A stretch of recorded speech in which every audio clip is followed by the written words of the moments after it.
भोले बाबा अमरनाथ बर्फानी जी महाराज की जय। तो आज हम आपको एक बहुत ही सुंदर कहानी सुनाएंगे। इस कहानी से आपको यह सीख मिलेगी कि हमको निस्वार्थ होके किसी भी प्रकार का हमारे मन में स्वार्थ नहीं होना चाहिए। किसी के प्रति भी निस्वार्थ होके हम अगर दूसरे की मदद करेंगे तो भगवान आपको कभी भी उदास नहीं होने देंगे, आपके जीवन में बहुत सारी खुशियां लाएंगे। तो ऐसी ही एक कहानी आप इसको ध्यान से सुने। दो भाइयों की कहानी है जो कि दोनों भाई गांव में रहते थे, एक ही घर में रहते थे और वह खेती का काम करते थे। बड़े भाई की शादी हो गई थी, उसके बच्चे थे और छोटा भाई जो था वो अभी कुंवारा था। तो वह दोनों भाई खेतों में जाकर बहुत मेहनत करते थे और यही उनका लक्ष्य होता था कि हर वर्ष जो हमारे खेतों में अनाज हो वो दोगुना हो। उसके लिए पूरा साल वो मेहनत करते थे, 6 महीने मेहनत करते थे। उसमें जो भी अन्न उनको उस खेत से मिलता था उसी से वह अपना परिवार चलाते थे। तो एक दिन दोनों भाई खेतों में काम कर रहे थे तो बड़ा जो भाई था वो थक गया, उसको बहुत थकावट हो गई। तो उसने अपने छोटे भाई से कहा कि तुम खेतों का ध्यान रखो, मैं थोड़ी देर घर में आराम करने जा रहा हूँ, फिर मैं जब आऊँगा तो खेतों को देखूँगा। तो छोटे भाई ने कहा ठीक है। बड़ा भाई चला गया और छोटा भाई उस खेत में मेहनत कर रहा था। तो उसके मन में जो भी भाव आया अपने भाई के प्रति, वो किस तरह का भाव आया, उसने देखा कि अनाज, हमारे खेत में अनाज इस बार बहुत हुआ है। मैं तो कुंवारा हूँ, मेरी तो अभी कोई ज़्यादा जिम्मेवारियाँ नहीं हैं। मेरे बड़े भैया जो हैं वो शादीशुदा हैं, उनके ऊपर जिम्मेवारियाँ बड़ी बड़ी हैं, बहुत हैं। तो मैं ऐसा करता हूँ कि जो मेरे हिस्से में जो अन्न आएगा, जो दान मेरे हिस्से में आएगा, मैं उसमें से 10 बोरी जितना अनाज अपने भाई के हिस्से में रख देता हूँ। तो उसने 10 बोरी जितना अनाज था वो उसमें से 10 बोरी अपना अनाज उठाकर अपने भाई के हिस्से में रख दिया। तो शाम को जब उसका भाई आया तो छोटा भाई जो है वो विश्राम करने के लिए थोड़ी देर घर में गया।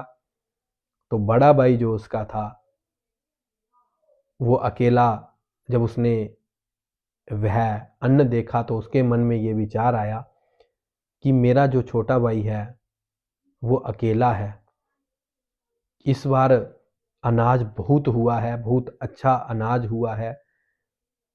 तो मेरा जो छोटा भाई है वो अकेला है, उसको पैसे की ज़रूरत है, मेरा तो फिर भी गुजारा चल रहा है। तो क्यों ना मैं अपने हिस्से से 10 बोरी जितना अनाज अपने छोटे भाई के हिस्से में रख दूं कि उसको बेचकर उसके 4 पैसे अच्छे बन जाएंगे और उसका गुजारा भी अच्छे से हो जाएगा।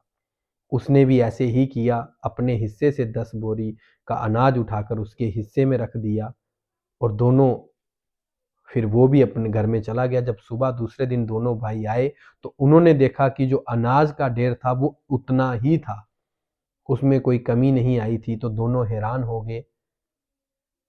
दोनों ने एक दूसरे से कहा कि ये कैसे हो सकता है।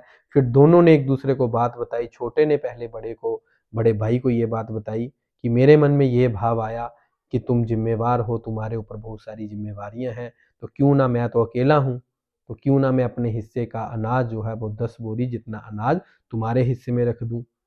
तो वही बात फिर बड़े ने छोटे को बताई कि जब तुम घर चले गए तो मेरे मन में भी ये विचार आया कि इस बार अनाज बहुत ज़्यादा हुआ है, अच्छा हुआ है, हमारा तो गुजारा चल रहा है, क्यों ना मैं अपने हिस्से की 10 बोरी जितना अनाज जो है वो तुम्हारे हिस्से में रख दूं, क्योंकि तुम्हारे ऊपर अभी कोई जिम्मेवारी नहीं है, परंतु तुम अकेले हो, तुम उसको बेचकर जो है अच्छा पैसा तुम्हारे पास होगा तो तुम अपना गुजारा अच्छे से कर सकोगे। दोनों भाइयों का ये प्रेम देखकर दोनों भावुक हो गए। एक दूसरे को गले लगाया और इस एक सुंदर सी कहानी, छोटी सी कहानी से आप क्या सीखें कि हमें निस्वार्थ भाव से एक दूसरे के प्रति त्याग करना चाहिए।